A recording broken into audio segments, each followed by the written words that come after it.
전쟁을 벌이고 있는 러시아 같은 경우 개전 이후 9월까지 전쟁에 쏟아부은 돈이 무려 222조 3천억 원이나 된다고 합니다. 지금 이 순간에도 전쟁으로 수많은 사람들과 아이들이 죽어가고 있는데요. 전쟁이란 무엇일까요? 전쟁은 국가 간의 무력을 사용해서 충돌하는 현상 또는 행위를 말하는데요. 한 나라가 또 다른 나라와 군인과 무기를 앞세워 싸우는 걸 전쟁이라고 볼 수가 있겠죠. 최근에는 우크라이나와 러시아의 전쟁, 그리고 이스라엘과 가자 지구의 하마스 사이의 전쟁이 벌어지고 있죠. 전쟁이라면 엄청난 인명피해와 경제적 피해, 그리고 생태계 파괴, 오염, 그리고 기후변화가 더욱더 심각해집니다. 왜 전쟁이 일어나면 어린이들이 많이 죽을까요? 어린이들은 스스로를 지킬 힘이 없고 약하기 때문에 전쟁이 일어나면 많은 어린이들이 죽어가게 되는데요. 2003년에 미국과 이라크 간의 전쟁이 벌어졌었죠. 걸프 전쟁이라고도 부르는 이 전쟁에서 전쟁과 함께 경제 제재로 100만 명이 넘는 이라크 사람들이 죽었는데 그중에 60만 명이 어린이들이었습니다. 사망자 숫자의 60%가 어린이였다는 것이죠. 또 1950년부터 1953년 사이에 북한군이 남침을 하면서 벌어졌던 6.25 전쟁에서도 많은 어린이들이 죽거나 고아가 되었는데요. 통계에서 어린이 사망자는 분리되지 않아서 정확한 숫자는 파악하기 어렵습니다. 다만 한국 전쟁 기간 중에 발생한 고아 어린이 숫자만 10만 명이 넘습니다. 당시 부모를 잃은 어린이 3만 5천 명이 주한 유엔 민간 원조 사령부에 보관되었고요. 민간 시설에 수용된 어린이가 5만 5천 명이었고 수용시설에 들어오진 않은 어린이는 거짓대로 지내기도 했다고 합니다. 왜 전쟁이 일어나면 생태계 파괴가 크게 발생을 할까요? 전쟁을 하는 당사국들은 이기기 위해서 수단 방법을 가리지 않게 되면서 불법 무기들을 사용해 생태계를 파괴하는데요. 가장 대표적인 전쟁이 월남전으로, 월남은 열대 우림 지역으로 이곳을 통해서 베트공이 숨거나 병력을 이동하기 때문에 이곳 나무들을 말라 죽이고 게릴라가 장악한 지역의 농업 기반인 경작지를 파괴하기 위해서 고엽제를 사용했는데요. 1961년부터 1975년에 약 8,360만 리터의 고엽제가 살포되면서 베트남의 생태계가 아주 급속히 파괴되었었습니다. 나무만 말라 죽었던 것이 아니라 사람에게도 아주 큰 피해를 주었는데요. 문제는 제초제 안에 다이옥신이라는 물질이 들어있었는데 치사량이 0.15g이고요. 청산가리의 10,000배, 비소의 3,000배 이르는 독성을 가지고 있는 물질이었습니다.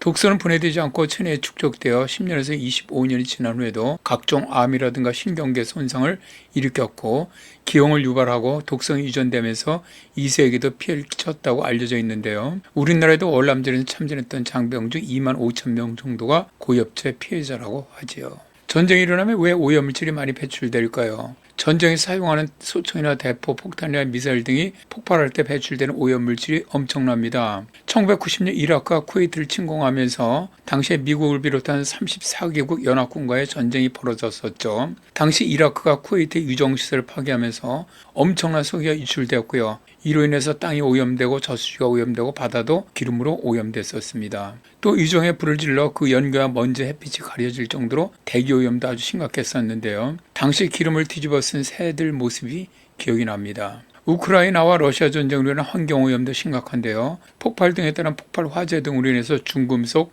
유해물질, 유독가스 등 오염물질이 우크라이나는 물론 인접 국가까지 확산하고 있고요. 러시아의 무차별 공격으로 공장시설 등이 피해를 보았고 모아놓았던 폐수들이 강으로 흘러들기도 했습니다. 우크라이나 환경부에 따르면 서부도시 테르노피르에서는 비료 저장고가 파괴된 뒤 인근 강물의 암모니아와 질산염 농도가 정상치보다 각각 163배, 50배가 높게 검출됐다고 하죠. 전쟁이 일어나면 경제적 피해가 엄청나다고요? 전쟁 당사국들은 승리하기 위해 국가의 모든 자원을 동원해 사용하는 총력전을 벌이는데요. 이를 위해서는 상상을 초월한 엄청난 돈이 들어갑니다. 무기와 탄약, 수송과 보급, 식량과 인건비 등이 엄청난데요. 전쟁을 벌이고 있는 러시아 같은 경우 개전 이후 9월까지 전쟁에 쏟아부은 돈이 무려 222조 3천억 원이나 된다고 합니다. 우리나라 1년 예산의 3분의 1이라는 엄청난 돈이죠. 그러면 러시아 대응해서 전쟁을 하고 있는 우크라이나의 경우 얼만큼의 전쟁 비용을 사용을 할까요? 우크라이나 자체에서 투입하는 전쟁 비용은 제외하고요. 미국과 유럽 등에서 지원하는 전쟁 비용, 군사 지원, 인도적 지원, 그리고 경제적 지원 등으로 날 수가 있는데 유럽 연합이 900억 달러, 미국이 800억 달러, 독일이 300억 달러, 영국이 200억 달러, 기타 다른 나라들이 400억 달러 이상을 지원했는데요. 이 금액만 해도 338조 원 정도가 됩니다. 러시아가 사용한 전쟁 비용보다 더 많은 액수죠. 이 많은 돈이 국민들의 복지에 투입되었다면 얼마나 좋았겠습니까? 전쟁으로 인한 환경 파괴를 막기 위해서는 어떻게 해야 할까요? 2022년 12월 유엔 총회는